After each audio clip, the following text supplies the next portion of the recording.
घने जंगल में शेरू नाम का एक शेर रहता था। वह बहुत ताकतवर था, लेकिन उसके दिल में एक खालीपन था। जंगल के सभी जानवर उससे डरते थे। जब शेरू जंगल में चलता तो जानवर दूर हट जाते। शेरू अक्सर अकेला एक पहाड़ी पर बैठकर दूर आसमान को देखता रहता। एक दिन भोले नाम का हाथी उसके पास आया। भोले ने पूछा, शेरू, तुम रोज यहाँ अकेले क्यों बैठे रहते हो? शेरू ने धीरे से कहा, क्योंकि मेरा कोई दोस्त नहीं है। भोले कुछ पल चुप रहा, फिर मुस्कुराकर बोला, अगर तुम चाहो तो आज से मैं तुम्हारा दोस्त हूँ। शेरू ने भोले की तरफ देखा। उसकी आंखों में खुशी की चमक आ गई। उस दिन के बाद दोनों हर दिन साथ रहने लगे। वे जंगल में घूमते, नदी के किनारे बैठते और एक दूसरे की बातें सुनते। शेरू को पहली बार महसूस हुआ कि दोस्ती ताकत से ज्यादा खूबसूरत होती है। एक दिन शेरू बीमार पड़ गया। वह अपनी गुफा से बाहर नहीं निकल पा रहा था। जंगल के जानवर डर के कारण उसके पास नहीं आए, लेकिन भोला उसके पास पहुंचा। भोले ने कहा, दोस्त, तुम चिंता मत करो, मैं तुम्हारे साथ हूँ। भोला रोज उसके लिए फल और पानी लेकर आता। कई दिनों तक वह शेरू के पास बैठा रहा। धीरे धीरे शेरू ठीक हो गया। शेरू ने भोले से कहा, तुमने मेरा इतना साथ क्यों दिया? जब मैं अकेला था तब किसी ने मेरी परवाह नहीं की। भोले ने मुस्कुराकर कहा, दोस्ती का मतलब सिर्फ खुशी में साथ रहना नहीं होता। सच्चा दोस्त वही होता है जो मुश्किल समय में भी साथ खड़ा रहे। शेरू की आंखों में आंसू आ गए। उसने भोले से कहा, आज से तुम सिर्फ मेरे दोस्त नहीं हो, तुम मेरे परिवार जैसे हो। दोनों एक दूसरे को देखकर मुस्कुराए।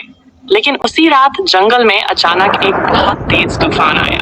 पेड़ गिरने लगे और नदी का पानी तेजी से बढ़ने लगा। शेरू और भोले ने देखा कि जंगल के किनारे एक छोटा हिरण का बच्चा अपनी माँ से बिछड़ गया है। हिरण का बच्चा डर कर रो रहा था। शेरू ने कहा, भोले, हमें इसे इसकी माँ तक पहुंचाना होगा। भोले ने जवाब दिया, चाहे जितनी मुश्किल आए, हम इसे अकेला नहीं छोड़ेंगे। दोनों अंधेरी रात में हिरण के बच्चे को लेकर उसकी माँ को खोजने निकल पड़े। लेकिन आगे रास्ते में तेज पानी का बहाव था।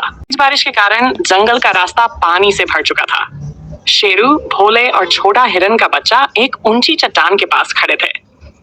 हिरण का बच्चा डर के मारे अपनी माँ को पुकार रहा था। माम, माम। शेरू ने उसे प्यार से समझाया, डरो मत छोटे दोस्त, हम तुम्हें तुम्हारी माँ के पास जरूर पहुंचाएंगे। भोले ने चारों तरफ देखा। उसे दूर एक पेड़ के पास हिरनी के पैरों के निशान दिखाई दिए। भोला बोला, शायद उसकी माँ उस तरफ गई है। तीनों धीरे धीरे आगे बढ़ने लगे।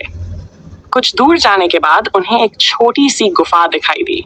गुफा के अंदर एक हिरनी अपने बच्चे को ढूंढते हुए परेशान बैठी थी। जैसे ही हिरण के बच्चे ने अपनी माँ को देखा, वह खुशी से उसकी तरफ दौड़ पड़ा। हिरनी ने अपने बच्चे को प्यार से अपने पास ले लिया। वह शेरू और भोले की तरफ देखकर बोली, मैं आपका धन्यवाद कैसे करूं? आपने मेरे बच्चे को सुरक्षित मेरे पास पहुंचाया। शेरू मुस्कुराया और बोला, धन्यवाद की जरूरत नहीं, बच्चा आपका है, लेकिन अब यह हमारा भी दोस्त है। भोले ने कहा, मुसीबत में किसी की मदद करना ही सबसे बड़ी खुशी है। बारिश धीरे धीरे रुकने लगी। सुबह हुई तो जंगल पहले जैसा सुंदर नहीं था। कई पेड़ गिर चुके थे और जगह जगह पानी जमा था। शेरू ने जंगल के जानवरों को इकट्ठा किया और कहा, आज से हम सब मिलकर अपना जंगल फिर से सुंदर बनाएंगे। पहली बार जंगल के जानवर शेरू से डर नहीं रहे थे। खरगोश उसके पास आया और बोला, शेरू भाई, क्या हम भी आपकी मदद कर सकते हैं? शेरू की आंखें नम हो गई। उसने कहा, हाँ बिल्कुल, आज से ये जंगल सिर्फ मेरा नहीं, हम सबका है। सभी जानवर मिलकर गिरे हुए पेड़ों की छोटी शाखाएं हटाने लगे। भोले बड़े पेड़ों को रास्ते से हटाता और शेरू छोटे जानवरों की मदद करता। कई घंटे बाद जंगल फिर से रहने लायक हो गया। शाम को सभी जानवर नदी के किनारे बैठे थे। शेरू ने भोले की तरफ देख कहा, भोले, अगर तुम उस दिन मेरे दोस्त नहीं बनते तो शायद मैं कभी नहीं समझ पाता कि असली खुशी दूसरों के साथ रहने में है। भोले मुस्कुराया, शेरू, दोस्ती में कोई बड़ा या छोटा नहीं होता, दोस्ती में बस एक दूसरे का साथ होता है। शेरू ने आसमान की तरफ देखा और कहा, आज मुझे लगता है कि मैं दुनिया का सबसे अमीर शेर हूँ। भोले ने पूछा, क्यों? शेरू मुस्कुराकर बोला, क्योंकि मेरे पास तुम जैसा दोस्त है। दोनों दोस्त हंसने लगे। लेकिन तभी जंगल के दूसरे छोर से एक छोटी चिड़िया घबराई हुई उड़ती हुई आई। वह बोली, शेरू, भोले, जल्दी चलो, जंगल के पुराने पेड़ के पास कुछ बहुत बुरा हो गया है। दोनों तुरंत उठ खड़े हुए। आगे जारी रहेगा।